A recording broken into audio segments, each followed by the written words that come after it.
অনুশীলনে নেমে পড়ল ভারতীয় দল। শ্রীলঙ্কায় পৌঁছে সময় নষ্ট করল না ভারতীয় দল।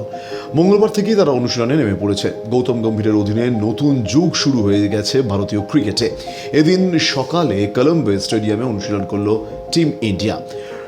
সম্প্রচারকারী চ্যানেল এবং বোর্ডের তরফে ভিডিও পোস্ট করে ভারতীয় অনুশীলনের ছবি ইতিমধ্যেই দেখানো হয়েছে। বাস থেকে সবার আগে হার্দিক পান্ডিয়াকে নামতে দেখা যায়, তার পেছনেই নামেন গৌতম গম্ভীর। এরপর একে একে সঞ্জু স্যামসং, শিবম দুবে, খলিল আহমেদরা নেমে স্টেডিয়ামে ঢুকে যান। কিছুক্ষণ পর সকলে অনুশীলনে নামেন। সেখানেও হার্দিকের পেছনে গম্ভীরকে নামতে দেখা যায়। সূর্য এবং সিরাজ গল্প করতে করতে সিঁড়ি দিয়ে নেমে আসছেন। অনুশীলনের মাঝে কিছু ক্রিকেটারের সঙ্গে কথা বলেন গৌতম গম্ভীর। সঞ্জুকে দেখা যায় কভার ড্রাইভ শেখাতে। কথা বলেন সূর্যের সঙ্গে। গোটা দল একসঙ্গে গোল হয়ে দাঁড়ায়। সেখানে গম্ভীর এবং সূর্যকে বক্তব্য রাখতে দেখা যায়। সব মিলিয়ে গম্ভীরের অধীনে প্রথম অনুশীলনে ভারতকে ফুরফুরি লেগেছে।